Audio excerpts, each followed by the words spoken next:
Buenas noches, amigos. Hace 19 años di mi primera conferencia en un lugar muy reducido y recuerdo perfectamente la primera imagen que puse al público en una de esas viejas diapositivas. La puse y la elegí y la fotografié con mi propio macro de la cámara fotográfica, todo analógico por supuesto, en aquella época, porque me había impactado de una forma especial. Una vieja enciclopedia de los misterios y un grabado. En ese grabado una trinchera, la Primera Guerra Mundial. Un soldado parece que está observando algo, pero no es ningún contrincante, no es ningún enemigo. Es algo que parece etéreo, algo envuelto en una sábana blanca o sudario, algo que se le aproxima. En ese grabado, en esa estampa antigua, que empezó a circular justo en los años 20, todo un icono del misterio. El soldado que veía algo y poco después ya se lo están imaginando, ya os lo estáis imaginando. Una bala traicionera impactaba en el cráneo. En ese mismo instante, aunque ese soldado no lo sabía, una carta recorría países, distancias. Una madre atemorizada, una madre angustiada, una madre que, de alguna forma, quién sabe, se representaba como imagen de auxilio, como una especie de vínculo mental o anímico, una madre que escribía diciendo: hijo mío, presiento que algo muy malo te puede ocurrir hoy. Claro, hace 19 años yo tenía 20 años, y una historia como estas, con nombres, apellidos y documentos tan añejos como ese grabado, me impactaron lo suficiente como para ser mi primera forma de aproximarme a este tema de cara al público. Ahora la vida ha dado muchas vueltas, y podemos aproximarnos a estos temas incluso con científicos de primer nivel. Porque esta noche tan especial, con el horario y sus cambios, vamos a condensarla a tope, vamos a exprimirla a tope, vamos a aprender eso que es tan importante para los miembros de Milenio 3. Vamos a aprender, ¿sabéis de qué? De los últimos enigmas del cerebro. Porque ha pasado mucho tiempo desde aquellos últimos días de 1919, de aquellas apariciones, de aquellos presagios. La dama blanca, la señora blanca que se aparecía, a veces sonriente, a veces con cara de auténtico pavor, de terror, de pánico, como un elemento del inconsciente colectivo, en aquel instante, en aquella primera gran guerra. Y muchas veces, y se hicieron estudios, ocurrían cosas precisamente al soldado, que era el testigo, que horas antes había afirmado observar a la extraña. ¿Todo esto es un mito o no? Parece que no. Y en esta noche del cerebro, y hemos hecho varias en estos años, vamos a intentar empezar con algo que a mí me parece realmente fascinante. Algunos de los grandes hallazgos de la neurociencia, de la investigación de los impulsos eléctricos del cerebro, de la creación de aparatos y técnicas como el electroencefalograma, tienen que ver con esta historia que yo os acabo de contar, envuelta todavía en el vaho del antiguo, en las postales viejas, en los grabados impresionantes. ¿Con quién podemos hablar de enigmas del cerebro? Pues sin duda, como siempre lo digo, y con mi admiración máxima, con uno de los máximos expertos europeos del estudio de nuestro gran enigma dentro del cráneo. Él es director del área de neurociencia cognitiva del Instituto Carlos III de la Universidad Complutense de Madrid. Ha hecho libros fundamentales para comprender o intentar aproximarnos, porque parece en el fondo incomprensible, qué es el cerebro, si el cerebro es la mente, es lo mismo o no. ¿Qué está pasando? Es que cada año, como ocurre con la tecnología, como ocurre con la informática, hay novedades. Y tenemos que estar muy atentos, amigos, porque esas novedades casi tocan lo sobrenatural. Querido amigo Manuel Martín Loeches, te agradezco mucho que este día de tanto cambio, y sé que con una semana muy agitada para ti, estés con nosotros. Buenas noches. Hola, buenas noches. Sí, que no te preocupes, que aquí estamos. Y además, yo te lo agradezco especialmente porque aprendemos mucho contigo, no solo en la radio, sino en la televisión. Manuel es un científico ortodoxo, pero que no descarta, por supuesto, esa vía de la fascinación, de lo inexplicable. Y por eso es muy sencillo hablar con él, aprender y estar abiertos a un montón de cosas que, sobre todo, y estamos de acuerdo en eso, no llegan al gran público. Por ejemplo, esa historia de los presagios en la Primera Guerra Mundial. Hablando contigo, fuera de micrófonos, hace unos días, me contabas y quería contar esta historia. Y a mí me parece increíble y me gustaría que me desvelases algo de esa vieja postal con la que hemos empezado. Bueno, es una historia, la verdad es que es fascinante y que aún estamos heredando mucho de lo que pasó en aquel tiempo, en aquella situación. Fíjate, la historia es la siguiente. Hans Berger, que es un médico alemán, estaba en el frente en la Primera Guerra Mundial. Y allí él fue testigo precisamente de esta situación que más o menos nos has contado. Un soldado que estaba allí en el frente moría ese día por un disparo y justamente ese día llegó a las manos de Hans Berger la carta de la madre de este soldado, en la que esta mujer, desesperada completamente, decía que estaba convencidísima de que algo le iba a pasar, algo grave le iba a pasar a su hijo y que, en fin, que tuviera mucho cuidado, que estaba muy temerosa por esta situación. Y justamente ese día fue cuando llegó la carta, cuando murió el soldado, el hijo de la madre que escribió la carta. Entonces, el doctor Hans Berger se quedó súper intrigado, es decir, para él llegó a un convencimiento de que estos fenómenos telepáticos, de premoniciones, de contacto especialmente entre personas cercanas, allegados, madre e hijo en este caso, que es un caso muy típico, pues dijo, aquí hay algo y esto lo tengo que estudiar. Era una mente inquieta y sin duda eso era motivo para hacerlo. Entonces se le ocurrió estudiar la actividad cerebral, es decir, cómo estudiar la actividad del cerebro para poder aproximarse a estos temas de la telepatía, de la premonición, etcétera, etcétera. Estuvo haciendo experimentos durante unos años con el objeto, ya digo, principal de la telepatía, y el principal sujeto de su estudio era su hijo, porque con esta idea de que la afinidad entre dos personas mejoraba estas comunicaciones extrasensorias, pues lo hacía más idóneo. Hizo muchas pruebas, mucha gente había perseguido el estudio de la actividad del cerebro, de la actividad eléctrica, se sabe y se sabía entonces que tenía mucha actividad cerebral, que llegaba hasta la piel, pero no se había conseguido registrar todavía. ¿Por qué?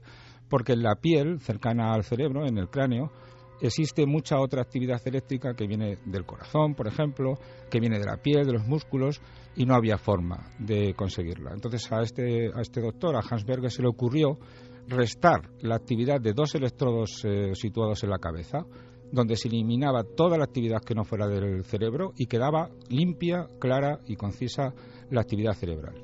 Y desde entonces hasta hoy no ha cambiado básicamente la técnica, es esa. Para estudiar la actividad del cerebro necesitamos dos electrodos y la diferencia entre ellos. Y esto lo descubrió Hans Berger.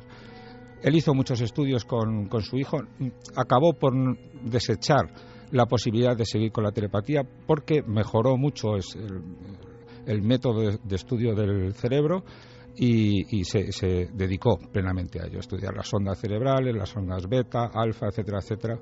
Y eso es básicamente lo que tenemos hoy día. Es una técnica preciosa para estudiar el cerebro y bastante asequible además.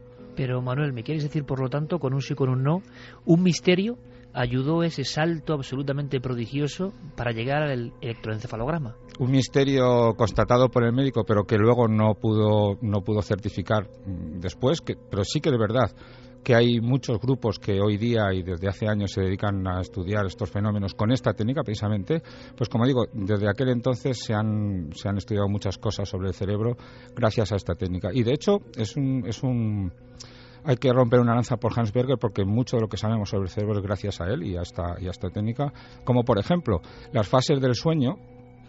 Sabemos que hay 4 fases del sueño donde la actividad cerebral se va haciendo cada vez más lenta y donde luego pasamos a una fase de movimientos oculares rápidos donde los ojos se mueven de forma un poco alocada de un lado para otro, y además el cerebro está tan vivo como si estuviera despierto. Todo eso se conoce y se nombran estas fases gracias a esta técnica que inventó Hans Berger. O sea que la telepatía o la premonición que intuyó Hans Berger fue el origen de esta técnica y el origen de muchos de nuestros conocimientos más actuales que se siguen y se seguirán utilizando en la clínica y en la investigación, sin duda. Todo un científico como Manuel Martín Loeches explicando una historia que es importante, que a veces el cerebro, o el misterio, mejor dicho, es la punta de un iceberg que nos conduce a futuros descubrimientos y hallazgos. Entonces, Manuel, y esto sirve casi de entrada para arrojarnos a este abismo de esta noche que es el cerebro y sus misterios. Sinceramente, cuando uno busca rápidamente información de Hans Berger, ¿por qué nadie cuenta esto? Pues no lo sé, se cuenta en muy pocos sitios, pero sí que es verdad que este tipo de historias, ya lo sabes, Iker, a veces son tabú en ciencia, y eso que hay científicos destacados y muy preparados que lo estudian o que lo intentan abordar, aunque como siempre nos encontramos con el viejo problema, y es que es difícil de replicar este tipo de fenómenos. Digamos, una conclusión con la que yo circulo y circulamos muchos científicos es que de alguna manera hay algo, puede haber, es decir, yo ahí no lo voy a decir como algo objetivo, pero puede haber una comunicación entre cerebros sin contacto por medios físicos conocidos, sino que serían más o menos desconocidos, pero son tan esquivos estos fenómenos que en fin, sigue siendo difícil y están de momento relegados y claro, es fácil que cuando se habla de Hans Berger, de la técnica de la electroencefalografía, esta historia pues se omita. Pero vamos, yo no tengo ningún reparo. Yo siempre que hablo de esta técnica lo cuento en todos los círculos. Me parece además muy maravillosa y muy interesante. Coincidimos y estoy seguro que ahora cientos de miles de oyentes que saben algo más que se les oculta habitualmente están muy agradecidos.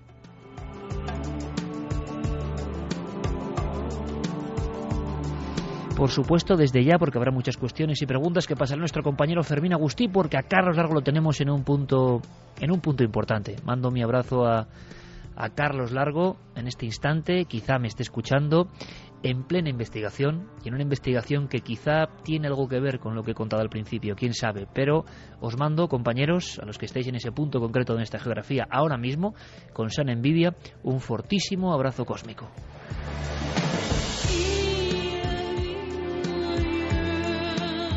Líneas abiertas, vías de contacto, porque estoy seguro que habrá muchísimas reflexiones, preguntas, cuestiones. ¿Hasta qué punto se ha avanzado en el asunto del cerebro? Nosotros mandábamos una pregunta, una encuesta, una especie de llamada, para que vosotros la completéis. Algo así como: ¿la tecnología acabará por descifrar, por hacer visible? ¿Podremos visualizar nuestro pensamiento? Que parece el viejo sueño de siglos, ¿no? Ver los pensamientos. ¿Será posible?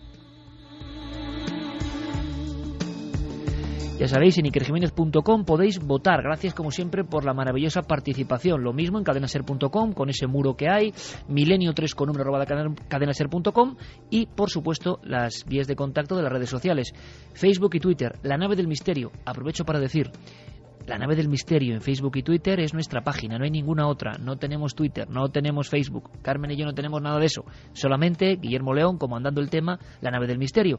Gracias, porque somos entre ya las dos fuentes más de 100.000 amigos.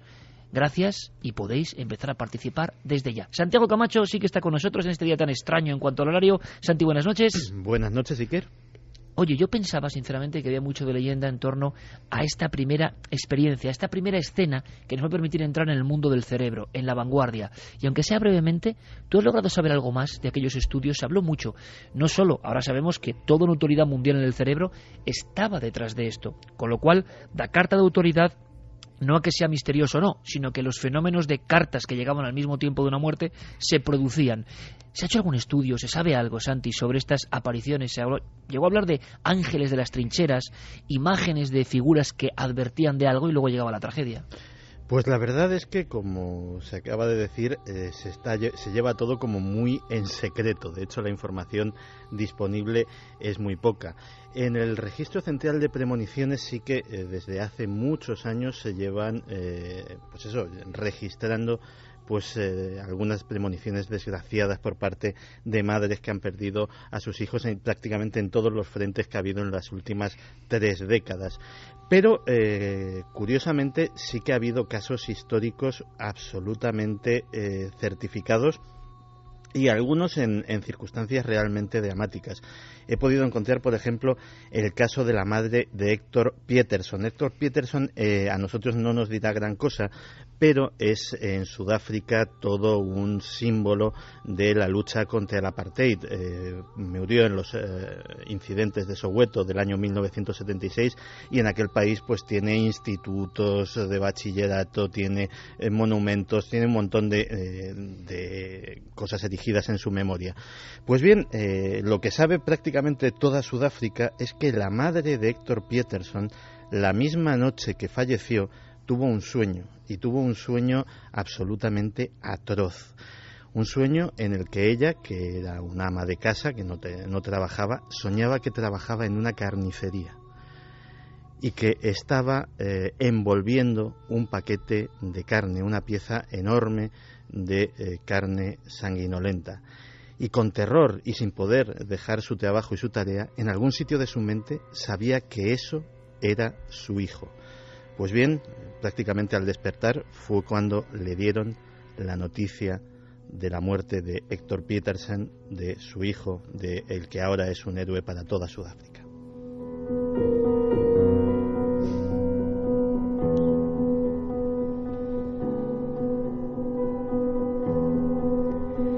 Es muy curioso, porque da la impresión de que estos hechos surgen por una especie de conexión de emociones. Por eso quizás son tan difíciles de replicar en laboratorio. Estamos detrás de un caso impresionante. Bueno, realmente en la última semana se están produciendo muchas cosas. Nuestro buen amigo Manuel Martín Loeches, que repito es un lujo tenerle de alguna forma colaborando con nosotros, con esta amabilidad y con esta sapiencia, sabe que me refiero a un caso que abordaremos sobre todo en la televisión, de un catatónico que al parecer despierta de ese letargo que es otro enigma del cerebro y ayuda a salvar tanto a su madre como a algunos familiares. Pero, según parece, Manuel, no hay muchos estudios, es curioso, entre el vínculo madre-hijo, cuando parece que es lo más fuerte, lo más emotivo, lo más vinculante, y sin embargo, a nivel de estudios ya del cerebro, de tecnología, de buscar esas raíces que nos unen, se ha hecho muy poco entre madres e hijos. Claro, cierto es, cada vez nos vamos dando cuenta más de más cosas. Tú ten en cuenta, Iker, que las emociones han estado relegadas del estudio científico durante muchísimos años. Se ha estudiado muy poquito sobre ellas. Y, de hecho, lo más que se ha estudiado ha sido en animales, una experimentación muy limitada. Y en humanos ha sido una cosa bastante pobre hasta hace, ya digo, muy pocos años. Recientemente se están dando cuenta de que las emociones son muy importantes para todo, es decir, afectan a aspectos de nuestra cognición como la atención, el lenguaje, la memoria, algo que todos intuimos pero que la ciencia había dejado de lado durante mucho tiempo. Es un absurdo, pero es así. Si queremos conocer al ser humano, ahora nos damos cuenta de que tenemos que estudiar a fondo las emociones. ¿Y qué mayor emoción en todo el reino animal que la de la relación entre una madre y un hijo? Es una cosa impresionante. Y claro, los efectos frente a todo lo que se ha estudiado hasta ahora de una relación con tanta intensidad de emociones, pues tienen que ser distintos. Evidentemente tienen que tener un rasgo particular respecto a todo lo que sabemos hasta ahora sobre el cerebro. Las emociones están cambiando nuestro punto de vista. Manuel, se ha hablado muchas veces de esa madre que es capaz de hacer un acto heroico. Estamos ante otra estampa, ¿no? Si hemos empezado con la estampa de la trinchera para explicar un hallazgo importantísimo, hay otra estampa que nos han contado ni mil veces, que se cuenta y se pierde un poco en el tiempo, de hechos heroicos, de madre con hijo que tienen un accidente. El hijo queda atrapado y la madre, aunque sea escuálida, aunque no tenga fuerza, su cerebro, no lo sé, es capaz de proyectarle una fuerza sobrehumana durante unos segundos para rescatar a su hijo. ¿Qué significa esto, Manuel?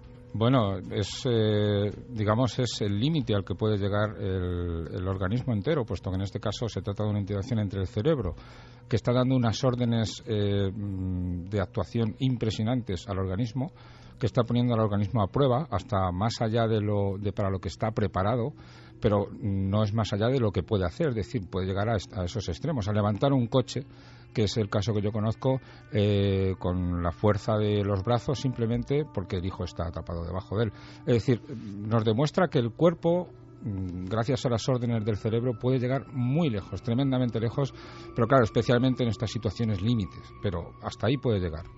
Situaciones límite, perfecto, entremos en ellas, Manuel. Santi nos va a hablar de lo que tiene que ver con la tecnología y la conspiración, que también existe. Se ha hablado de ondas para espiar el cerebro, de leer nuestros pensamientos sin ser conscientes, de la potenciación, como si fuésemos pendrives, que puede haber algo de eso en el cerebro, potenciarlo, expandirlo al máximo. Vamos a ir combinando entre esa visión de Santi y la visión científica, pero como digo, absolutamente ajustada a la verdad, que la verdad también tiene misterios, y sé de lo que hablo, y sé de lo que hablo realmente, en el sentido de que estas cosas nos desarbolan en ocasiones, están ahí, habrá que analizarlas, y seguramente la ciencia vaya aumentando su esfera y nos proporcione de eso que es misterio conocimiento que no deja de ser mágico y maravilloso. Por ejemplo, estados límite, perfecto. Hablábamos antes de la catatonía, de un momento en el que alguien se desconecta de la realidad. Podríamos hablar de autismos, podríamos hablar de estados donde parece que se regresa a un estado fetal, y por desgracia hay muchas personas, ahora mismo quizá, que fíjate lo que te voy a decir, Manuel, puede que no siente mal a nadie, por favor, pero puede que, aunque no lo creamos, nos estén escuchando. Si, por ejemplo, en el hospital, como sabemos que tanta gente ahí, están poniendo Milenio 3. ¿Por qué? Porque es increíble lo que se ha avanzado en los últimos tiempos en el ámbito de leer el pensamiento. ¿Y qué pasa cuando una persona que está en estado vegetal se le programa para que empecemos a ver qué pasa en ese cerebro, para que empecemos a leer las páginas de ese pensamiento? Esto tiene una parte de verdad que causa escalofrío, Manuel, y otra que es esperanzadora. Se está viendo que los vegetales, cuidado, piensan, sienten, imaginan.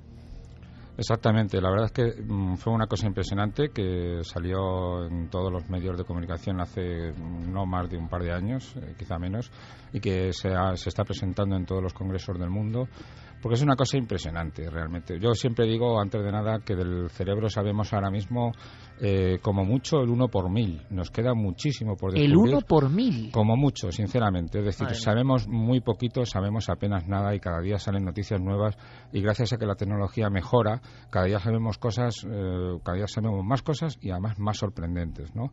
Y una de ellas fue esta que estamos comentando, que es personas que están en estado vegetativo, que se llama algunas veces también coma vigil. Son personas que están en coma, pero no en el coma habitual, que en el coma habitual está la gente como dormida, con los ojos cerrados, como si estuvieran, pues eso, dormidos tirados, digámoslo así. La gente en coma vigil, la gente en estado vegetativo, aparentan estar despiertos, parecen no despiertos conscientes, están sin conciencia, pero despiertos, están como un vegetal, es un poco por eso se le puso el nombre, aunque parezca un poco despectivo, como una persona o como un ser que está despierto, puede estar con los ojos abiertos, puede seguir la mirada a un objeto en un momento dado, pero es algo que no reacciona, es alguien que no reacciona a nada, que muy difícilmente reacciona, se le coloca en una silla o en una cama y se tira ahí horas y horas y horas, y esa persona hasta que se descubrió esto se pensaba que no tenía absolutamente ninguna vida interior, es una persona pues eso, en estado vegetativo, solo está despierto su organismo, su tronco encefálico, pero su mente está absolutamente desconectada.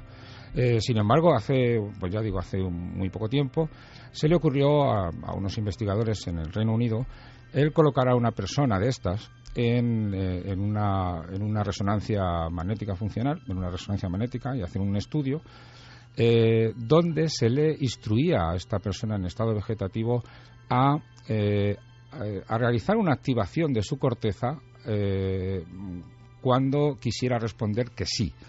Y es curioso, aunque suene un poco cómico, la activación que tenían que hacer estas personas es imaginarse que estaban jugando al tenis. Uh-huh.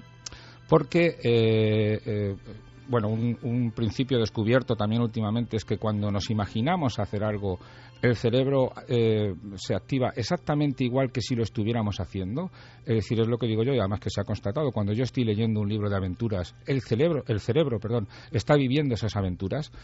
Pues en este caso, sí, cuando se le decía, haga usted como que juega al tenis cuando quiera decir que sí, eso activa unas grandes proporciones de la corteza cerebral, de la corteza motora, como si el sujeto se estuviera moviendo, esperando que venga una pelota. Entonces era una cosa relativamente fácil de realizar y de detectar por las máquinas, que son muy sensibles, pero esto era tremendamente fácil. Entonces ya se lo ponía muy fácil y se le empezaron a hacer preguntas a este paciente. Sí, la respuesta es que sí, haga usted como que juega al tenis. Y efectivamente, entonces la primera pregunta, ¿está usted consciente? Y entonces se activaron las áreas motoras. Pensando que podía ser una activación fortuita, le empezaron a hacer preguntas ya de su vida personal. Su marido se llama tal, entonces le decían un nombre que no era el correcto y la persona pues seguía en su estado.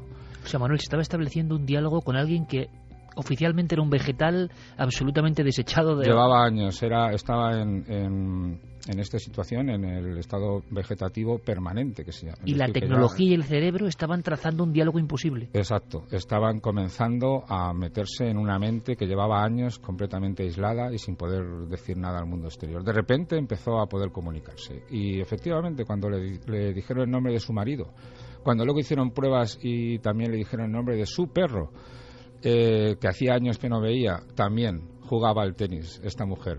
Y dicho así, en plan metáfora, y entonces efectivamente se descubrió que esta persona pues tenía una mente, su cerebro funcionaba y respondía con total coherencia a todas las preguntas que se le hacían. Todo lo que fuera de sí o no, no había ningún problema. Y además lo curioso es que luego esto, claro, sugirió que se fuera a aplicar a otros pacientes y hace unos meses, escuchando al autor de este trabajo en un congreso, creo que andaban ya por los cerca de 40 pacientes que habían empezado a conectarse al mundo real otra vez. Dejo que Noel ponga un poco de esta música porque te digo, Manuel, que a mí esto me ha puesto los pelos de punta. Me he imaginado primero la cárcel corporal, que tiene que ser una angustia tremenda, querer expresar o querer comunicar con tus seres queridos que están ahí a un palmo posiblemente de la mesa del hospital, querer acariciar a tu hijo o a tu padre y no poder, el cuerpo no responde, te mantienen en esa especie de hibernación y sin embargo tú estás siendo consciente de todo.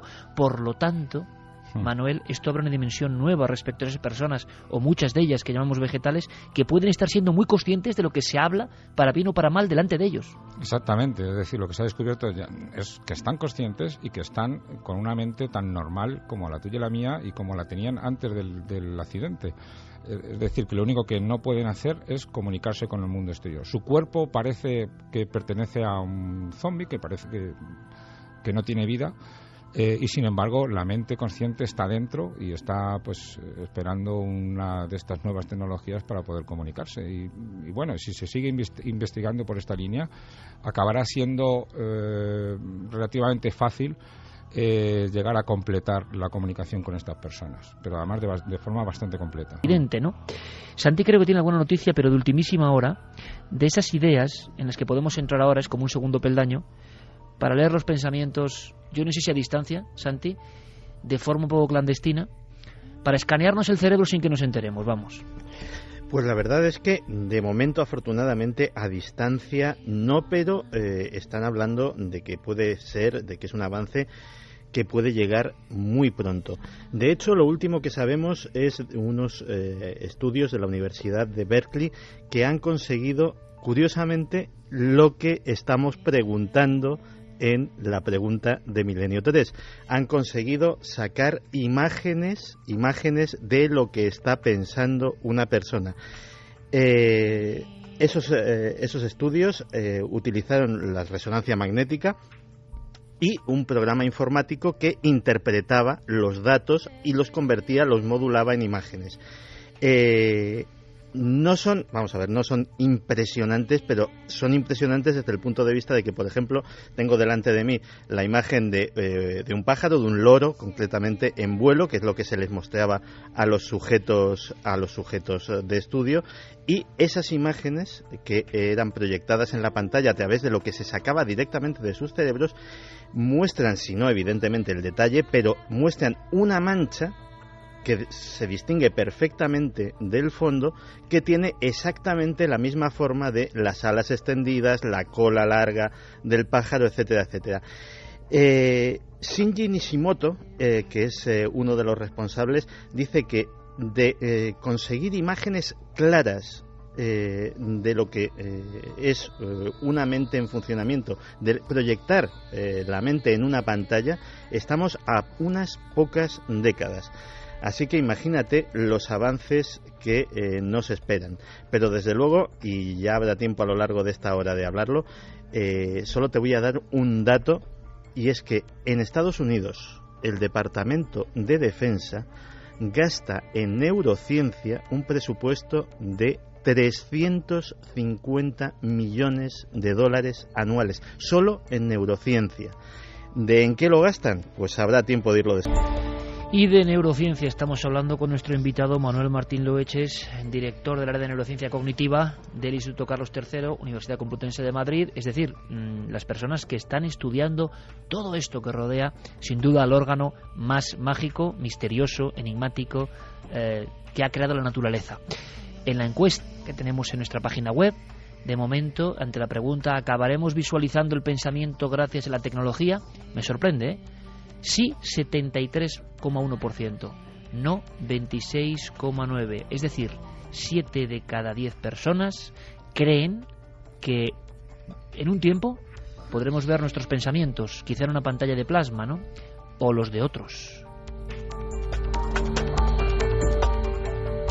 Nos escanearán para saber qué estamos pensando en momentos delicados, para saber si estamos siendo infieles en nuestro trabajo con nuestra pareja, si pensamos ideológicamente de una forma diferente a la que estamos diciendo públicamente, si estamos engañando. ¿Será el detector de mentiras perfecto? Cosas que parecen de la ficción y que ya están aquí. Por cierto, Manuel, hablando de ondas para espiar los pensamientos, de toda esta línea de lo que se está investigando, hace muy poco, con una imagen muy impresionante, se comparaba en otro de los congresos, yo creo que a nivel plástico más que otra cosa, pero también tenía una fuerza tremenda, una especie de madeja de galaxias, la imagen que se ha logrado obtener del universo más lejana. A mí, a nivel poético, que es lo que puedo ser, no científico, viendo eso me parecía algo extraordinariamente complejo, con un orden que sobrecogía, orden para unos, caos para otros, tampoco lo sé, pero desde luego una madeja impresionante de galaxias interconectadas. Cuando uno comparaba esa imagen con una de lo que se va conociendo del cerebro y de sus autopistas internas, era difícil de distinguir. Y yo te pregunto, si el cerebro es un universo, o el universo es un cerebro, ¿dónde está la materia oscura? ¿Dónde están los mayores enigmas ahora mismo? ¿Dónde están las áreas más incomprensibles de ese universo que tenemos en la cabeza ahora mismo, Manuel? Bueno, ahora mismo del cerebro humano las áreas más incomprensibles abarcan, yo diría que el 99%. Es decir, lo que sabemos... Pero esto tampoco se cuenta, es lo que me asombra a mí totalmente. Estoy acostumbrado, permíteme, a escuchar a personas que primero no tienen tu categoría ni nivel científico, pero que hablan, pretenden, igual sabiendo que hacen una labor muy bien determinada, como si se conociese absolutamente todo, como si todo estuviese muy controlado. Las áreas son estas, los perímetros donde ocurre esto es esto, y luego alguien que es una autoridad como tú me dice lo contrario. Bueno, hay una ligera idea, pero es una idea muy burda. De momento conocemos el cerebro de verdad muy burdamente. Yo creo que avanzaremos muchísimo en las próximas décadas, puede que dentro de 10 años el avance sea bestial, de hecho, pero ahora mismo es que sabemos muy poco. Tú fíjate que hay un proyecto de reproducir neurona a neurona una parte milimétrica del cerebro de una rata, y en esto se están invirtiendo muchísimos millones. Es el proyecto Blue Brain, que se inició en Suiza y que hay investigadores españoles del CSIC y de la Politécnica que están trabajando en ello. Y fíjate que se necesita un ordenador del tamaño de una habitación para reproducir toda la información que se sabe de 1 milímetro cúbico del cerebro de una rata, y además de una parte del cerebro muy básica, muy simple, es el cerebro motor o el somatosensorial, es decir, son áreas primarias, áreas muy simples.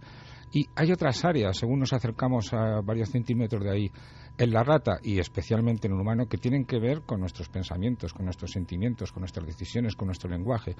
Si hoy día necesitamos ese ordenador de ese tamaño para intentar reproducir o acercarnos a ese milímetro cúbico del cerebro tan simple de una rata, imagínate lo lejos que estamos todavía del cerebro humano, que es infinitamente superior. Pero vamos a ver, Manuel, yo creo que estás lanzando unos titulares que yo estoy apuntando porque no acabo de entender. No acabo de entender, y lanzo la pregunta al aire, si sabemos lo que son los ordenadores, si sabemos la potencia de los ordenadores, si imaginamos un ordenador como una habitación hoy, procesando para hacer 1 milímetro de una materia cerebral, yo sé que esto puede sonar un poco herético, pero ¿cómo es posible que dentro de la cabeza tengamos algo infinitamente más potente y que surja de una mezcla de azares? Es que suena muy raro, Manuel. Bueno, es lo que hay. Yo estoy convencido de que ha sido así, ¿no? Tú ten en cuenta que en ese milímetro cúbico es que hay kilómetros de conexiones, es decir, los axones. En 1 milímetro de cerebro de rata hay kilómetros de esas autopistas que se entremezclan en esa madeja. Exacto, son milimétricos, pero si los pusiéramos todos juntos abarcarían varios kilómetros. Estamos hablando de 1 milímetro cúbico. Imagínate la extensión de nuestra corteza cerebral. Esto es la corteza cerebral, tiene aproximadamente 45 centímetros. O sea, sería como un cuadrado de 45 centímetros de lado. Imagínate lo que tiene que haber ahí. Es decir, es apabullante. Y bueno, hasta ahora se sabía algo, pero también teniendo en cuenta que las técnicas de tinción eran muy limitadas, solo tintaban un 10% de las conexiones que hay. Con las nuevas tecnologías que nos permiten ver las conexiones que hay en los cerebros de las personas vivas, se está viendo las conexiones, pero solo se pueden representar en torno a un 10% o menos, porque si no es imposible de abarcar con la vista, digámoslo así. Entonces, imagínate lo que hay ahí dentro. Es una cosa absolutamente apabullante a día de hoy. Son las 3:08 por, pues curiosidades del calendario. Estamos metidos de lleno en una historia que nos incumbe a todos. Nosotros somos parte de ese misterio que con todo el avance que tenemos no llegamos ni a hollar, o sea, es como recoger puñados de arena en una playa inmensa, pero ahí estamos y sabemos lo que produce y lo que genera nuestro cerebro. Santi, por tanto, los militares, uno de esos gastos importantes que tú comentabas, lo destinan, por ejemplo, para intentar, lo que yo decía, expandir la memoria, convertir nuestro poderoso pendrive en algo todavía mucho más flexible y con mucho más alcance o con mucha más memoria, me imagino. ¿Qué se está haciendo? Pues mira, las áreas en las que se está invirtiendo todo ese dineral es básicamente en tres importantes. Una de ellas es la que has dicho, que es la neuromodulación, como la denominan, a través de la estimulación transcraneal, y están haciendo algo tan impresionante como lo siguiente: proyectos para que en los propios cascos de los soldados haya electrodos, estén poblados de una red muy tupida de electrodos y con la alimentación de una simple batería de 9 voltios. No hace falta más, una pilita de estas cuadradas que venden en cualquier sitio. Poder hacer que esos soldados aumenten su capacidad de aprendizaje, sean inmunes a la fatiga de combate y a los traumas que puede producir la guerra, se les mejore la atención, el estado de alerta, se les mejore la resistencia a la fatiga, pierdan el miedo, y todo eso simplemente lanzando pequeños estímulos eléctricos a través de esa tupida red que va inserta dentro del casco. De momento es experimental, pero fíjate que no solamente se está hablando de aplicaciones militares, sino que incluso se está hablando de comercializarlo, es decir, de que cualquier persona pueda comprar en una tienda una especie de gorro de pensar, diciéndolo muy en tono menor, y que cuando lo tiene puesto, su capacidad de concentración, su capacidad de aprendizaje, imagínate pues estar estudiando, estar aprendiendo cualquier habilidad, como puede ser tocar un instrumento musical, conducir, etcétera, etcétera, que tu capacidad de aprendizaje esté multiplicada por varias veces justo cuando tienes eso. Y esa es una de las partes, pero es que hay más. Imagínate lo que habrá avanzado, que casi toda esa tecnología es secreta, en lo que se denomina interfaces cerebro-computadora. Claro. En 2007 se consiguió que un mono experimental pudiera controlar un robot bípedo, un robot que caminaba simplemente con su mente.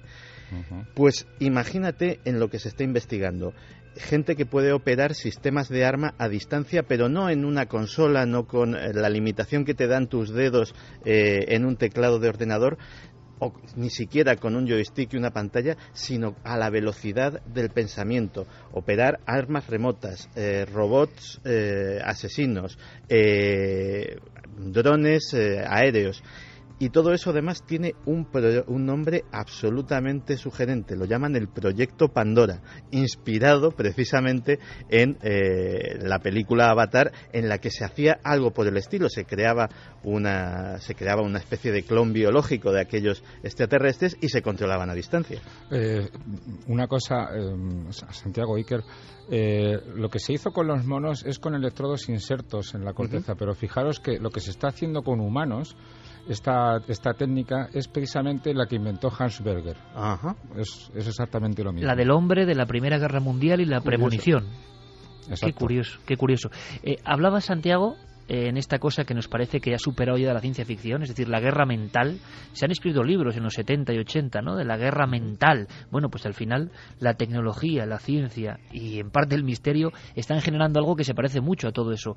Capacidades de accionar armas, computadores con el cerebro, con la rapidez del pensamiento. Y precisamente de la rapidez del pensamiento podíamos hablar, porque es otro de los códigos interesantes en cuanto a la novedad de lo que está pasando. Bueno, vaya palabra, vaya concepto, libre albedrío. Es decir, somos dueños de nuestros actos, seguro. Parece, Manuel, que a nivel de lo más interno del cerebro, los neurocientíficos estáis descubriendo cosas maravillosas, alucinantes y dignas de mucho debate, porque ese libre albedrío, por lo menos en lo que respecta a nosotros y nuestro cerebro, estaría ahí en duda, ¿no? Absolutamente, absolutamente. Son descubrimientos que ya llevan aproximadamente 2 décadas, pero que se están afianzando. De hecho, hubo un experimento hace 2 años que se hizo en Berlín y que lo demostró claramente. Las decisiones que creemos tomar nosotros conscientemente, en realidad las toma el cerebro sin que seamos conscientes. Desde el punto de vista en que interpretemos que el cerebro somos nosotros, las tomamos nosotros, pero bueno, hay que contarlo como es. El cerebro toma la decisión y al cabo de un tiempo, lo que se sabía hasta hace poco es que ese tiempo podía ser medio segundo, 1 segundo aproximadamente, pero es que lo que se descubrió hace poco es que puede llegar hasta 10 segundos. 10 segundos de antelación. 10 segundos antes de que seamos conscientes de que queremos hacer algo, el cerebro ya ha iniciado ese comportamiento, ya ha tomado esa decisión, ya lo tiene claro, ya ha iniciado todo lo que hace falta para hacer ese comportamiento, esa decisión. Bueno, esto me parece casi mágico, es decir, el boli que tengo yo en la mano y que ahora mismo he hecho un movimiento, creo que soy consciente en tiempo real, le están ocurriendo los hechos y sin embargo mi cerebro ya está enviando algún tipo de señales, bien sean eléctricas o de sustancias, se interconectan y eso ha podido ocurrir 10 segundos antes. Sí, hasta 10 segundos antes. No creo que sea el caso de todas las situaciones, quiero decir que muchas veces tomamos decisiones de forma inmediata, pero la decisión la toma el cerebro y al cabo de un poquito de tiempo, medio segundo, al menos medio segundo, es el mínimo, digámoslo así, es cuando yo creo estar convencido de hacer algo. Pero que el umbral de experimento parece que se extiende durante varios segundos en algunos casos. Sí. 10 segundos antes ya el lóbulo frontal ya empieza a mostrar actividad ligada con una respuesta concreta. Digamos, si el sujeto tiene 2 o 3 opciones que realizar, la opción A ya empieza a ser ejecutada por el cerebro y al cabo de 10 segundos yo he decidido libremente ejecutar la acción A. Eso es lo que está demostrando la neurociencia. Madre mía, es decir, oye, he pensado que... Y amigo, a lo mejor tú no has pensado nada. Lo acabo de algo pensar. Como el cerebro lo ha pensado 10 segundos antes. Con lo cual todo esto da una dimensión de las cosas que se acercan tanto a lo absolutamente surreal, que así debe ser en la madeja profunda de la vida, imagino, ¿no? Sí. Pero desde luego que son cosas que yo te agradezco, Manuel, que contemos al gran público. Yo el primero, soy el primer ignorante, porque habitualmente, por desgracia, la frialdad, que es lógica y necesaria en lo que son los estudios, no llega. Y muchas veces las personas sí que, por ejemplo, tienen un concepto de misterio, bueno, la telequinesis, la telepatía, la precognición. Sí, eso está muy bien, pero es que resulta que la ciencia experimental, la ciencia que ha logrado reproducir estos experimentos que estamos contando, está ya tocando cosas que son igual o más misteriosas todavía. ¿Por qué no va a ser esto misterioso? Es que es increíble, ¿no? Yo desde luego considero, creo que uno de los hallazgos, o sea, que una de las máximas computadoras esté ahora funcionando, la imaginamos funcionando a todo tren, para coger un pequeño milímetro cuadrado, una mínima porción del gran campo de fútbol del cerebro, vamos a llamarlo así para que lo entendamos, y esté esforzándose para igualar eso en una rata, entonces ¿qué maquinario tenemos ahí? ¿Y por qué lo tenemos ahí? ¿Y por qué unos seres humanos que hacemos cosas tan absolutamente estúpidas habitualmente tenemos esa potencia ahí latente? Vamos a hablar también de una cosa que por desgracia está muy de moda, Manuel, que es la depresión y que se está descubriendo en los cerebros con depresión. Pero antes, si me permites, 3 y 17 minutos, Fermín Agustí, compañero, hay, imagino, muchas preguntas, reflexiones, cuestiones. Por lo menos vamos a escuchar brevemente a nuestra audiencia. Fermín, buenas noches. Hola, Iker, buenas noches. ¿Qué cuentan nuestros amigos y amigas sobre el cerebro? Pues están llegando muchísimos mensajes. Por ejemplo, Valenciana Turolense nos dice: tenéis mucha razón, mi padre estuvo en coma y no reaccionaba. Yo le hablaba por el móvil cuando estaba en la UCI porque no me dejaban entrar. Reaccionó qué bonito y salió mensaje del coma. Qué bueno, o sea que seguramente recordó luego esas llamadas. Qué bueno, qué bueno. También, por ejemplo, Miguel Ángel nos cuenta: buenas madrugadas, milenarios, referente a lo del coma. Yo estuve en coma inducido y sí que se oye lo que te dicen, pero a nivel inconsciente es él el que escucha y te monta unos sueños la mar de curiosos. Qué bueno, gente que ha estado en ese trance del coma y que nos está escribiendo. Paco Delgado también nos cuenta: buenas noches, apasionante el tema de hoy. Lanzaría una pregunta para Loeches. ¿Todavía existen zonas del cerebro sin descubrir? Gracias. Bueno, pues lo ha respondido Fermín en el aspecto más sorprendente. Más que zonas por descubrir, lo que hay que preguntar es cuánta zona está descubierta, ¿no? Sí, digamos que se sabe burdamente cómo funciona el cerebro, todas las zonas del cerebro, pero muy burdamente. De momento nos queda por aprender sobre el cerebro, sobre muchas partes de nuestro cerebro, muchísimo. Son unas grandes desconocidas. Sí. Qué gran titular, te digo, Manuel, y qué impactante para la gente, porque yo lo digo, el público, me incluyo, aceptamos, vamos a decirlo, paradigmas, conceptos. Durante un tiempo se hablaba del 10%, que no sé por qué, el 10% del cerebro. Sí, eso es una leyenda urbana. ¿Verdad? Pero enseguida cuajó, quizá porque es muy comprensible. Pero luego, años después, que eso era mentira y que se conocía el 100% del cerebro. Y muchas personas, equivocándonos conceptos, han sustituido una cuestión legendaria por otra que tampoco es correcta, que es que controlamos perfectamente el cerebro. Y al final ni una ni la otra, ¿no? Exactamente, exactamente. Digamos, aquello del 10% era que usamos solo el 10%. Y eso no es cierto. En nuestra aproximación burda al cerebro sí que sabemos que todo el cerebro está activo continuamente. Estemos durmiendo, estemos en la fase que estemos, todo el cerebro está activo, porque de hecho lo que no está activo se acaba muriendo al cabo de los minutos o las horas. Lo que no sabemos es lo que hace, eso sí, pero sabemos que está haciendo cosas. Más preguntas así a vuela pluma, como en un resumen, Fermín. Vamos con más preguntas. David nos pregunta que si se inventarán alguna especie de micropartículas o nanobots regeneradores o activadores de las células que hacen como una persona pueda despertar del estado vegetal. Qué interesante, o sea, nanorobots que puedan trabajar dentro del cerebro. Imagino que esto es, pues a ver quién dice que algo no va a ser, ¿no, Manuel? Bueno, yo no lo sé, digamos que es una posibilidad, claro, pero yo la veo muy remota. Yo la veo más fácil con lo que ha explicado Santi antes de la estimulación magnética transcraneal. Con los campos magnéticos. No meter nada dentro de la red del cerebro, que eso debe ser muy difícil, ¿no? Hombre, difícil no, yo creo que se podrá hacer y de hecho se está haciendo algo parecido. Circunstancialmente se hacen cosas. Cuando se implanta un implante coclear, por ejemplo, se está uno metiendo en el cerebro directamente, en el sistema nervioso. Y se podrán hacer muchas cosas, ¿eh? Y se hacen inserciones de electrodos intracerebrales para estimular zonas y demás. Pero quizás consigamos mucho con estos campos magnéticos que son de alguna forma limpios. No hay que abrir la cabeza, en fin, son muy efectivos. Yo creo que por ahí podían ir los tiros. Pero bueno, pues Fermín, podían ser muchas cosas. Gracias por esa primera tanda. Desde luego es un tema que interesa porque es un tema con el que todos tenemos que ver, ¿no? Todos tenemos cerebro, aunque a veces parezca lo contrario.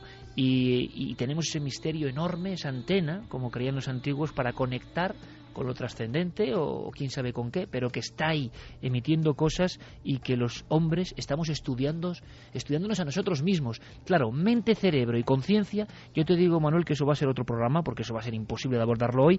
Y lo que queríamos es hacer un informativo, por ejemplo, de novedades, depresión, Manuel. Y en la depresión hay algo que tú me has contado que a mí me llama poderosísimamente la atención y que tiene que ver con eso, con las interconexiones. Sí, efectivamente. Bueno, como dices, de la conciencia y demás hay mucho que hablar. Además es un tema que a mí me fascina. Oye, a mí. Pero sobre, o sea, que eso otra noche, si te parece. Estupendo. Pero sobre este tema en concreto de la depresión, fíjate, con las nuevas técnicas de imagen, con la resonancia magnética, no funciona, sino en este caso estructural, como más o menos se ha adelantado antes, se pueden ver las conexiones que hay dentro de un cerebro particular, de una persona particular, es decir, qué se conecta con qué. Hay conexiones que son generales, que las tiene todo el mundo, pero luego hay muchas otras que dependen un poco de la experiencia de cada uno, de sus particularidades, de sus habilidades, digamos así. Por ejemplo, a la gente que lee tiene unas conexiones que no tiene la gente que no lee. Tanto los que saben leer como de los que saben leer, los que leen mucho y los que leen poco. Se han generado autopistas, vamos a decir, físicas, por un acto que nos parece casi espiritual, vamos a llamarlo así, como es leer, que no es físico, ¿no? Y sin embargo tu cerebro tiene un reflejo de eso. Sí, o sea, como decía Cajal, te lo comentaba una vez, lo de el hombre es arquitecto de su propio cerebro, ¿no? Exactamente. Esa es la idea. De hecho, las conexiones se están haciendo continuamente. Ahora mismo las estamos haciendo todos los que estamos aquí y se están haciendo. Y otras se deshacen, desaparecen, pues porque no se utilizan o porque no se deben utilizar. Esto es lo que les pasa a la gente con depresión, precisamente. Que es lo que se ha descubierto gracias a estas autopistas que se están viendo. Lo que se ve es que los depresivos conservan demasiadas autopistas, es decir, tienen exceso de conexiones. Entonces, esto significa que hay muchos recuerdos que no han conseguido borrar, que no han conseguido minorizar, y eso es en gran parte causa de su depresión, precisamente. Bueno, esto también me parece un tema absolutamente increíble. Es decir, podemos pensar en la depresión así a priori, viendo el mapa, Manuel, en un cerebro más empobrecido, en un cerebro quizá poco estimulado, y sin embargo en este caso es todo lo contrario. Exacto. El poder del pasado, el poder de quizá los traumas, no sé, las flagelaciones llegan a las flagelaciones del alma, ¿no? De alguna forma llegan a reflejarse en lo que es. Madre mía. Digamos, un cerebro tiene que aprender a descartar aquello que no es necesario y quitarse ese lastre. Eso es una cosa que tenemos que aprender todos en la vida. Todos tenemos situaciones negativas y positivas, y cuando se le da el mismo peso a una y a otra, o más peso a lo negativo, se mantiene ahí y se mantiene como conexiones que se pueden ver hoy día en el cerebro. Pero, Manuel, me estás contando, y esto desde luego me encantaría llevarlo también al aspecto visual, evidentemente, y repito que pues es un lujo, ¿no?, contar contigo, pero vamos a ver, tú me quieres decir a mí que el cerebro se encarga de casi eliminar físicamente un rastro que vosotros podéis medir, que aparece en esas señales, en esas, vamos a llamarlo, imágenes cerebrales, y que otras nos quedan ahí. O sea, la imagen de nuestros remordimientos, nuestra puerta de atrás llena de cosas, nuestra zona de densidad, nuestra zona oscura, que decían los antiguos, es que luego está reflejada físicamente, que no nos abandona y por eso nos fastidia la vida. Claro, es que esa es la cuestión. Vamos a ver. La ciencia identifica hoy día, aunque sepamos poco sobre el cerebro, identifica la mente con el cerebro. Casi todos los neurocientíficos opinan así. Y de hecho opinan que la conciencia, por ejemplo, es un invento que no sirve para prácticamente nada, salvo, como decía un neurocientífico muy conocido, para sentirnos culpables cuando hacemos algo mal. Y quitando eso, para nada más. Entonces, en la medida en que vamos descubriendo cada vez con más detalle cómo es el cerebro por dentro, vamos descubriendo todo aquello que nos parecía mental y exclusivamente mental, lo vamos viendo reflejado físicamente en el cerebro, en forma de conexiones o en forma de expansiones de áreas o en forma de neuronas de cierto tipo. O sea, que la depresión tiene un dibujo, tiene una foto. Absolutamente. Y no solamente la depresión, incluso la personalidad y muchas otras experiencias de la vida. Y por ejemplo, ahora estoy pensando, tú lo sabes, tienes un niño ahora muy pequeño, ¿no? Y yo tengo también una niña muy pequeña. Exacto. Sí, estamos en ese proceso absolutamente mágico, en fin, inefable, ¿no? Sí, inefable, sí, imposible de describir con meras palabras. El afecto, el amor, el afecto, el hablar a alguien con cariño, eso generará una serie de estímulos que de alguna forma, comparándolos con un cerebro que por desgracia haya tenido abandono, haya tenido desasosiego desde el principio, aunque no sea consciente, aunque no pueda hablar, ¿eso en un cerebro de un niño, por ejemplo, se podría ver? Digamos que a largo plazo, quiero decir, en el del niño, que todavía se están formando muchas cosas, según pase el tiempo se verán cada vez más claras. Sí, ciertamente el trato afectivo es absolutamente fundamental en nuestra especie, que es la especie más social de este planeta. Claro, pero entonces, Manuel, ese trazo entre lo emotivo y lo físico dentro de un cerebro ocurre, ese vínculo está. Sí, o sea, es que para la neurociencia más ortodoxa en la que yo me suelo incluir, es que es físico antes que psíquico y después que psíquico también. Es decir, lo psíquico no deja de ser algo secundario a todo eso físico que está pasando en nuestro cerebro. Madre mía. Al revés, cerebro empobrecido, cerebro con pocas, vamos a llamarlo, conexiones, autopistas. ¿En qué caso se suele dar esto? ¿Por una falta, digamos, de interés, de desarrollo cultural, de desarrollo de lectura, de desarrollo de observación? Porque hay una gran duda, y eso será otro programa también, pero es una gran duda. Se habla de que Internet está produciendo... Hay dos corrientes, más potenciación de ese pendrive que tenemos todos dentro, más capacidad de análisis, y hay corrientes, tú lo sabes bien, Manuel, que dicen que al revés, más cantidad de cosas, menos profundización, menos desarrollo, empobrecimiento. No, empobrecimiento para nada. Para nada. Internet está siendo una fuente de información muy rica, y por lo tanto está permitiendo acceder a esa información. Información es poder en todos los sentidos, no solamente el político, realmente es el de poder pensar mejor, e Internet nos lo está haciendo más fácil. Eso sí, claro, entre esa facilidad está en que algunas veces la información quizás no sea fidedigna o no sea actual, ¿no? Hay de todo en Internet, ¿no? Pero no nos hace más torpes. Lo que sí que nos haría más torpes en relación con la tecnología, que se habla mucho en este sentido, es el estar haciendo 2 o 3 o 4 cosas a la vez, que eso sí nos pasa muchas veces con Internet, con el ordenador y con las capacidades que tiene un ordenador para mostrarnos muchas cosas a la vez. Entonces, en la medida en que disgregamos nuestra atención, las cosas se hacen peor. Y si enseñamos al cerebro a trabajar a medio gas en 3 o 4 cosas, funcionará siempre a medio gas en todo lo que hagamos. Entonces, ahí sí puede ser un peligro, pero en la medida en que sepamos reconducir esta forma de aproximarnos a las tecnologías, y lo estamos constatando ya, lo estamos sabiendo y lo vamos a poder corregir, no habría ningún problema. Internet es una bendición, diría yo. Qué bueno, Manuel.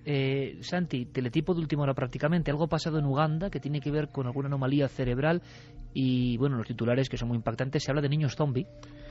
Sí, la verdad es que es una de esas cosas atroces que asolan África y que realmente es un misterio científico. La enfermedad de la cabeza que asiente o la enfermedad de los niños zombies, según la fuente a la que acudas.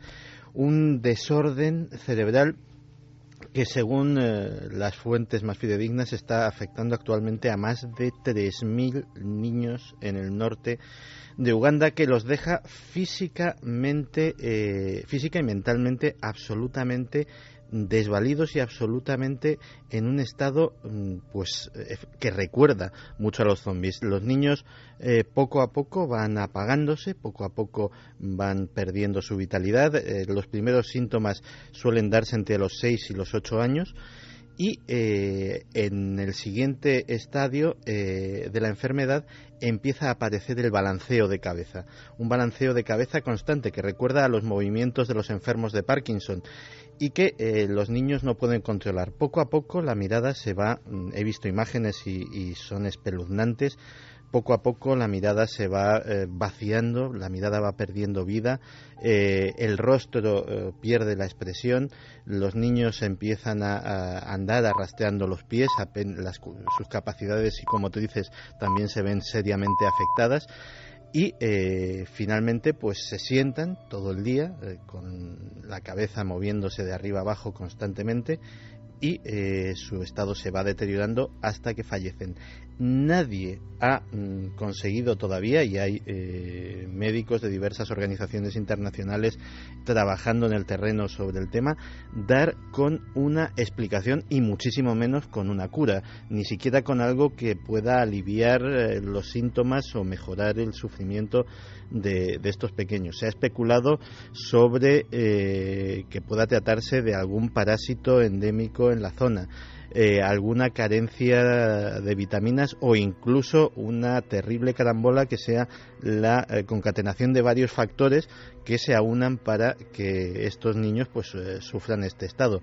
Pero lo cierto es que ahora mismo es uno de los grandes misterios de la medicina y nadie da con ello, y la enfermedad en esa zona norte de Uganda, muy localizada, pero lo cierto es que se está generalizando, se está extendiendo entre la población más joven y el propio gobierno ugandés ha pedido un grito de auxilio a la comunidad internacional para que sus mejores cerebros en el ámbito médico se pongan a trabajar a ver si encuentran una solución.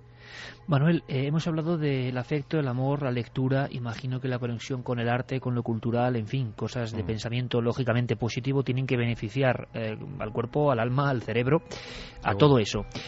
Al revés, te pregunto, ¿qué elementos exteriores pueden hacer que nosotros tengamos un cerebro más empobrecido a nivel de pérdida de neuronas, pérdida de conexiones? ¿Se sabe algo? ¿Qué contenidos mentales más o menos macabros o aberrantes o empobrecidos, no sé cómo llamarlos, pueden afectar a la contra? Bueno, en realidad... El miedo, quizá, no lo sé. No. Yo creo más bien que el miedo sería una experiencia que enriquecería el cerebro, aunque en un sentido negativo. Es decir, tendría su mayor número de conexiones, pero con un resultado, pues en el estado de ánimo, por ejemplo, y en el funcionamiento cognitivo nefasto. Lo que le viene muy mal al cerebro humano es la falta de estimulación. Y eso sí que es algo que ya hace tiempo se comprobó, que teniendo a las personas aisladas, completamente aisladas, en silencio absoluto, sin ninguna estimulación, sin nada que les toque, ni tan siquiera las manos, a los que se les ponía, a los sujetos se les ponía unos guantes, especie de guantes de boxeo, para que no sintieran nada en absoluto, al cabo de unas horas la gente se volvía absolutamente loca, empezaba a alucinar, digamos, el cerebro proporcionaba sus propias imágenes, sus propias audiciones, para poder estimularse de alguna forma. El cerebro necesita estimulación, y de hecho las personas que han sido poco estimuladas durante su infancia, y no olvidemos que dentro de esta estimulación está la estimulación emocional, la de la relación con los padres, pues acaban teniendo un cerebro muy empobrecido, con menos neuronas de lo que tienen el resto de las personas, con muchas menos conexiones, y de hecho si los pusiéramos en una balanza, un cerebro normal y un cerebro de una persona que ha recibido poca estimulación, aun con el mismo tamaño, el cerebro de la persona con la estimulación empobrecida pesa menos gramos. Esto se ha comprobado con animales, no con humanos, pero desde luego a nosotros nos tiene que ocurrir exactamente igual.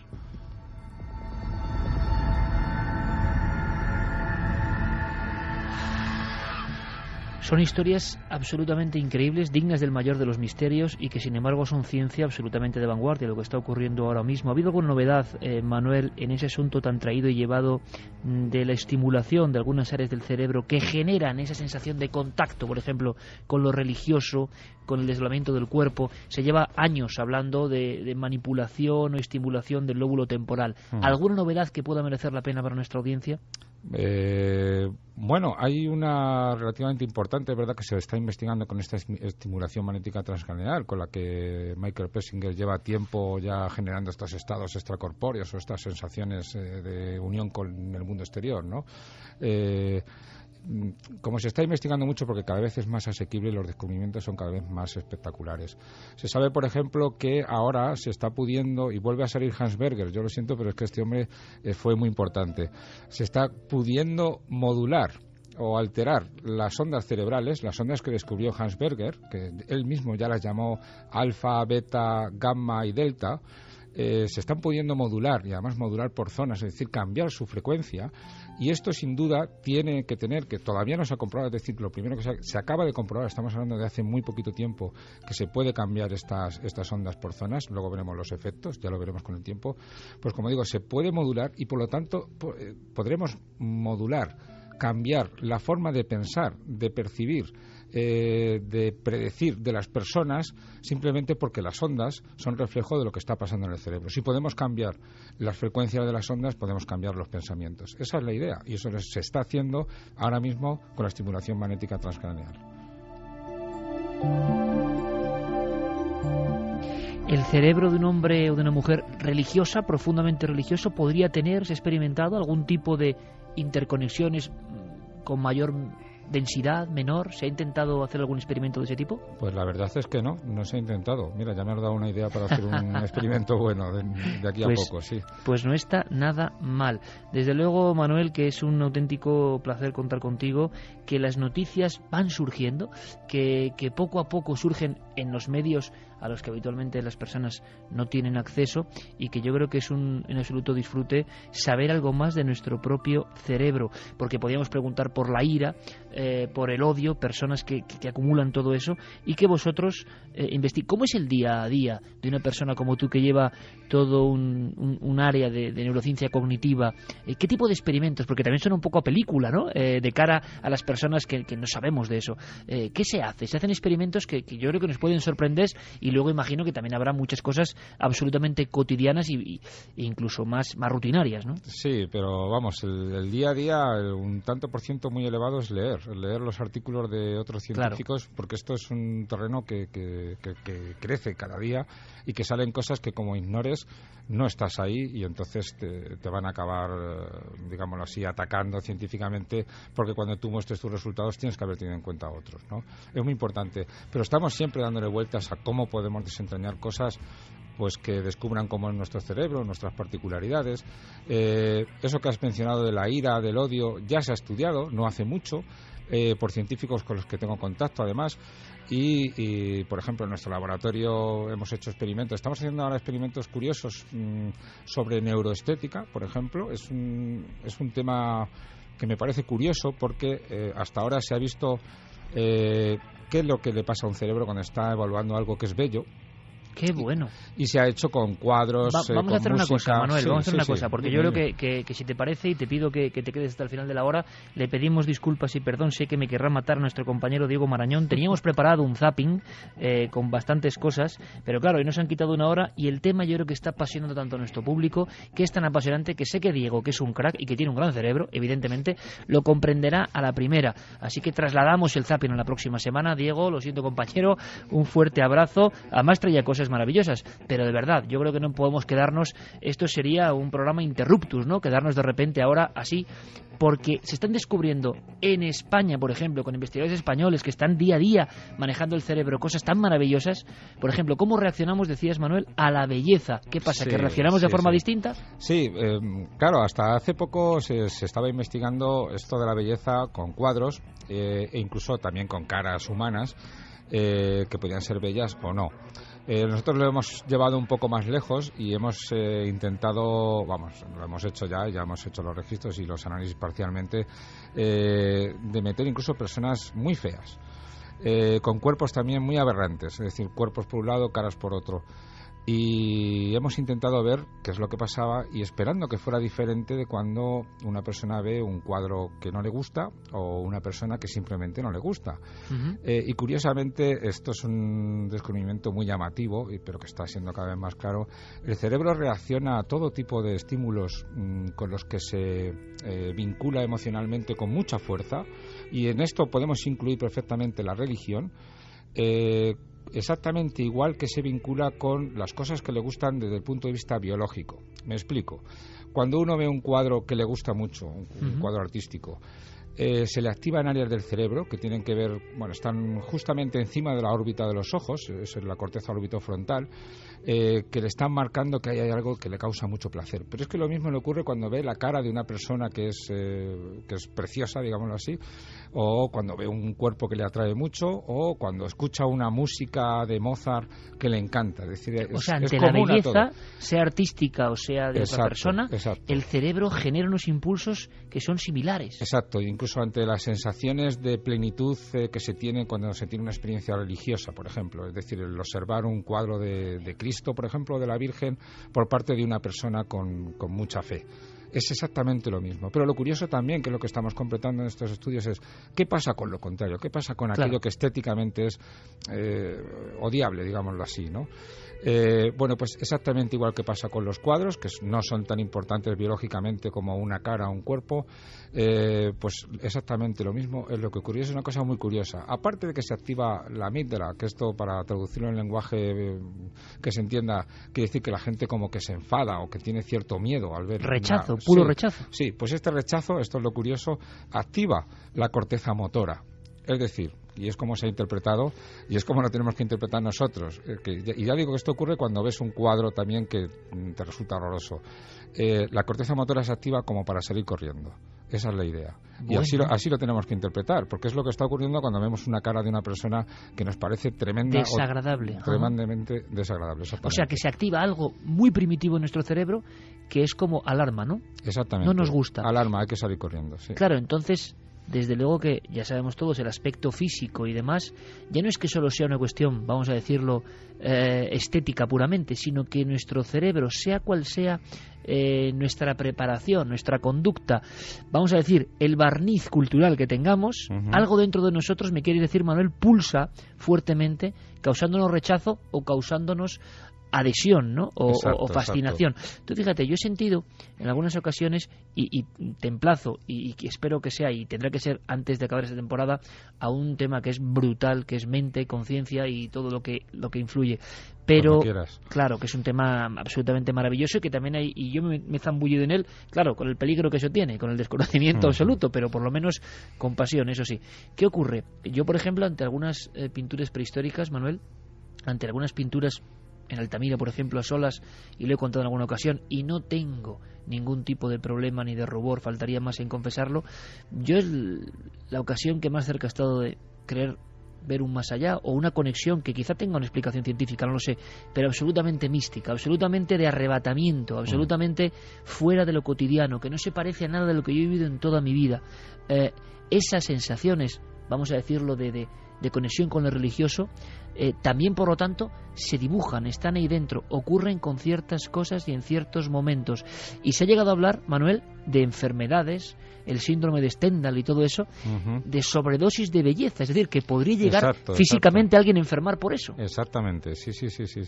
Es una cosa impresionante, porque es que además el arte, invención humana por excelencia, y uno de los grandes misterios que tendremos que desentrañar antes o después, está hecho de tal manera que estimula de una manera muy fuerte nuestro sistema visual y sus conexiones con el sistema emocional. Digamos que cada vez que vemos una obra de arte que nos atrae, que nos gusta, es decir, que no nos provoca ese rechazo de los objetos feos, se está produciendo un baño de opiáceos, es decir, de sustancias químicas similares a los opiáceos, en este caso endógenos, en nuestro cerebro, con un inmenso placer y con el peligro de que ocurra ese síndrome de Stendhal que a algunas personas les ocurre cuando este baño es excesivo. Es decir, mira, vamos a hacer un experimento ahora mismo, Noel. Quiero que pongas esta música en un instante. Es Lisa Gerrard, es una música absolutamente tocada, primero emitida por un cerebro prodigioso y que conecta o que tiene esa sensibilidad. Escuchemos un momento esta música, imaginemos qué está pasando en nuestro cerebro. A mí, y por eso hago música y radio siempre unidas,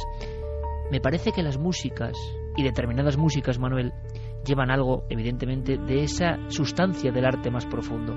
¿Será el arte la última puerta a la espiritualidad? Y entiéndeme, ¿será el arte, la música, la pintura, la escultura, la impresión del arte de la propia naturaleza, un paisaje, eso que hace estremecernos de una forma absolutamente imposible y que nuestro cerebro todavía comprende y conecta con eso? Y esa conexión arte-cerebro todavía no está muy bien explorada. Sabemos lo que ocurre, pero no sabemos por qué.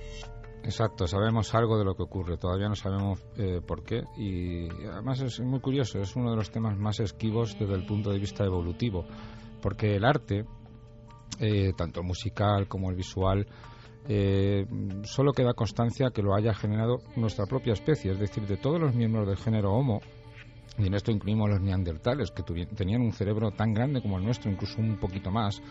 La única especie que lo ha generado es la nuestra, que es la que queda claro hoy día, que es la única que existe, que es la que tiene un lenguaje articulado como el nuestro y que curiosamente tiene este arte y tiene este arte en todos los ámbitos, musical, pictórico, etcétera, etcétera. Sigue siendo un misterio porque no se explica desde el punto de vista evolutivo cuál es el poder adaptativo del arte. Se piensa que, bueno, pues podía ser una muestra frente a los demás de que quien hacía arte es una persona habilidosa desde el punto de vista mental, pero es una explicación muy pobre. Digamos que hoy día no es, bueno, puede ser convincente, claro, que no cabe duda que es así, pero no explica mucho. Es decir, el surgimiento del arte no queda claro. Sí sabemos que causa mucho placer, es una cosa que causa intenso placer y a la que se le puede dedicar toda una vida, y efectivamente así lo estamos viendo y así lo hemos visto siempre. Claro, y desde el principio del tiempo, con seres humanos que apenas tenían, imagino, más que para vivir en un mundo duro, y sin embargo algunos tenían esa conexión prácticamente sagrada. Enseguida vamos con más mensajes y quiero que Santiago Camacho escuche atentamente este documento, que es de una película que se llama Origen, muy extraña, que hablaba de sueños dentro de sueños, y me cuenta, Santi, que esto está a un paso en este noticiario de la mente, el cerebro y sus misterios de convertirse en realidad. Escuchamos. ¿Cuál es el parásito más resistente? Una idea. Una sola idea en la mente de una persona puede levantar ciudades. Una idea puede transformar el mundo. y cambiar todas las reglas. Y por eso mismo tengo que robarla. Santi, a punto de hacerse realidad, ¿me dices lo de Origen? Al menos a punto de hacerse realidad para los ratones. Y es que prácticamente de manera sincrónica, dos centros importantísimos de investigación norteamericanos, el Instituto Tecnológico de Massachusetts, el MIT, y la Universidad de California, San Diego, han dado a conocer el mismo titular, que han conseguido sus científicos implantar recuerdos que no tenían previamente, obviamente, en ratones de laboratorio, lo cual tiene unas implicaciones bastante serias. Además, curiosamente, las formas de aproximarse a esto son completamente diferentes en ambos dos equipos de investigación.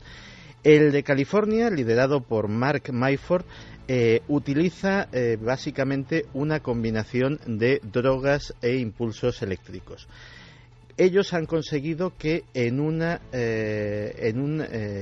serie de ratones entrenados en pasar por pequeños habitáculos, por pequeñas habitacioncitas hechas a su medida, las cuales unas, dependiendo del color o de la forma que tuviesen, eran peligrosas, les daban pequeñas descargas eléctricas, y otras les recompensaban, les daban comida, pues después de someterle a su tratamiento, conseguían que recordasen todas las habitaciones como peligrosas o todas las habitaciones como inofensivas.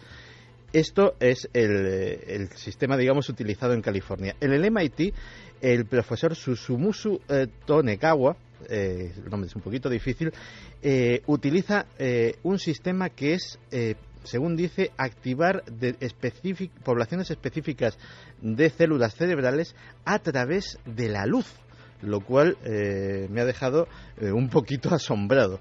Y en este caso, pues lo que consiguen es resultados muy parecidos, e incluso pues activar, por ejemplo, que recorridos sencillos, o que, por ejemplo, cubículos que tienen una recompensa y que ellos no han visto nunca, pues consigan saber que efectivamente ahí dentro recuerden que hay algo pues para comer. Y no han estado nunca, o sea, han creado una especie de visión remota en alguien que no ha estado. Pero fíjate, Santi, no es la primera vez que yo escucho algo de investigaciones sobre la luz y el cerebro, Manuel. Yo no sé si esto entra dentro de más o menos lo insondable, lo extraño, pero he escuchado a algún científico hablando de las extrañas propiedades, vamos a llamarlo, de la luz, o experimentos con luz y cerebro. ¿Es posible? Yo no conozco mucho de eso, sinceramente, aunque no me extraña. Quiero decir, me imagino que la luz a ciertas frecuencias atraviesa el cerebro, el cráneo, llega al cerebro y de alguna manera debe de modificar la transmisión nerviosa, las sinapsis que se produzcan ahí. Lo más seguro es que impida o facilite algunas según la frecuencia que se utilice.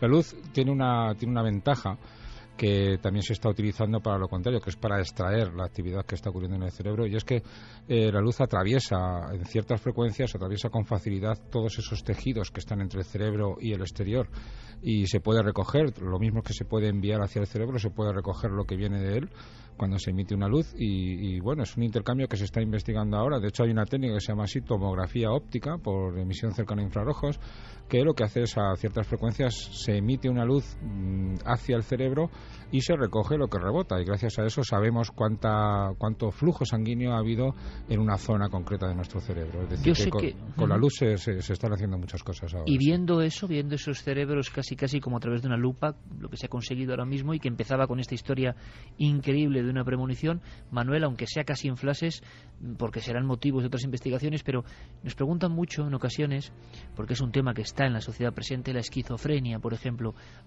Se ha hablado mucho, ¿no?, de esa mente partida, esquizofrenia, pero luego, a nivel de estas imágenes que vosotros observáis, ¿hay alguna diferencia significativa?